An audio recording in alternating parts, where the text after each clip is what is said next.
in something deceptively simple. It is the power of doing. I did not arrive at it as an idea. I arrived at it by watching what action does to people, especially those for whom waiting is not an option. In my work, I have spent a considerable amount of time speaking and listening to the life experiences and stories of migrants and refugees, entrepreneurs who are building their lives under severe conditions. They have very, very little. They have no safety nets, and they definitely have no room for error. Now, here is what stayed with me. It was not confidence that came to them first. There was no clarity about any plan of action, and they certainly did not have the luxury or the time for preparation. It was always action, often a very small one, but they did not wait to feel ready.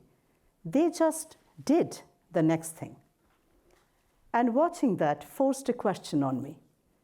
If action can create movement in the hardest of circumstances, why is it that for many of us, with so many options that we have and all the information that we have access to, we often feel so stuck?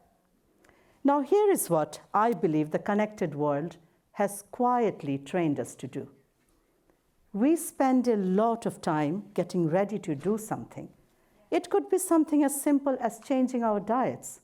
We read a lot, we watch a lot of videos, we listen to podcasts, we scroll, save, share, discuss, and all for good reasons, because we want to take the right decision.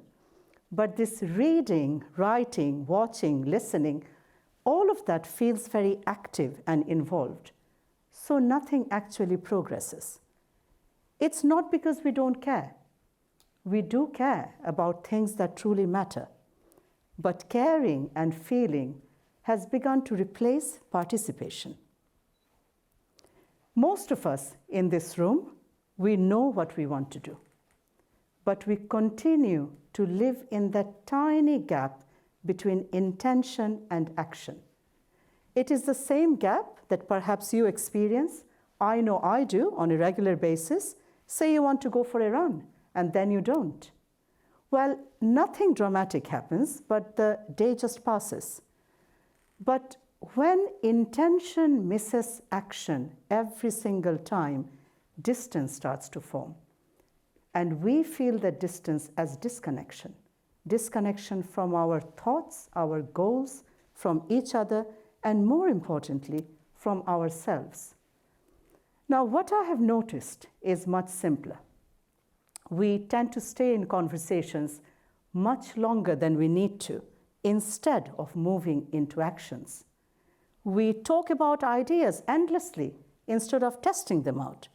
We discuss our problems instead of dealing with them. And more often than not, we adopt other people's conclusions instead of forming our own. And that forms a pattern. And it is a pattern where things that we say we care about continue to stay unfinished or not started. And when that carries on for long enough, something quite significant happens. We stop dealing with the consequences of inaction. As part of a research project on refugee entrepreneurs, I once met a young woman from South Sudan. She had fled her home in the middle of the night with her very young child and then walked for days on end to reach the safety of a refugee camp in northern Uganda. Once she arrived there, she understandably had very little to her name.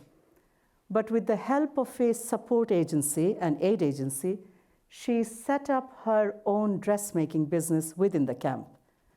In a very short time, she started selling what she made, and she also started training others in the art and craft of dressmaking. What struck me about her story was not the outcome. It was that she did not hesitate. See, support was available for everybody in the camp, but support alone was not enough.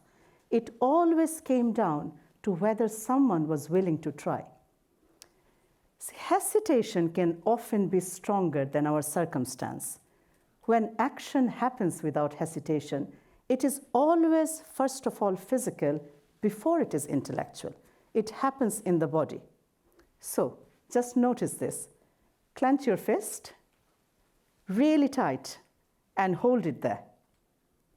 Now, notice that your body did not ask for clarity.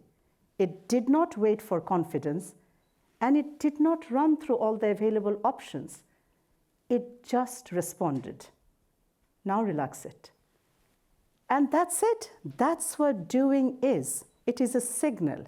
It is a small physical instruction to the brain that something is happening. When that young woman in the refugee camp decided to act, she was not ready, but she acted and then readiness followed. But when she acted, when she started her business, something significant changed. Not her situation overnight, but her position within that. She was no longer responding to her circumstances. She had begun to shape a small part of it.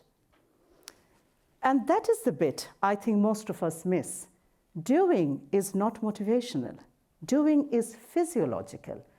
Every time you take an action, you make that phone call, you send that email, you go for that run, or you have the difficult conversation, our attention sharpens. Our nervous system fully engages, and you become fully present. And that is important, not because it feels good, but because it is real. And that's probably why we avoid it. Because in a connected world where everything is visible, our failures feel very public. They feel permanently recorded. So we wait. We wait until we feel safe. We wait until we feel we have gathered enough information to optimize our decisions. But every time we delay an action, waiting comes at a cost. We lose a little bit of momentum. We lose a bit of trust and confidence in ourselves, and we give away a bit of our agency. And guess what? Your brain is paying attention. It notices the pattern, and it quietly updates the story that it tells you about you. And that story goes like this: I don't finish.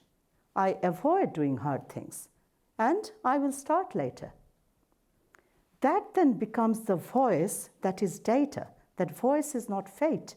And the only thing that can change that data is new data. New data is the only thing that can override it. Action does not need to be bold or visible or impressive. Small, unglamorous action beats big thinking every single time. So go for that run, send that message, have that difficult conversation. The longer we wait, the more we confuse our hesitation with wisdom. And action has a brilliant way of interrupting that. So if there is a question worth sitting with, it is not what am I feeling about this or what am I thinking about this. It is always what am I willing to do, not dramatically, not perfectly, but just concretely, one step at a time. Because that is how momentum returns. That is how we regain a bit of that lost agency. And it's the only way connection very quietly reappears. Connection to our objectives, to each other, and more importantly, to ourselves. And that is the power of doing.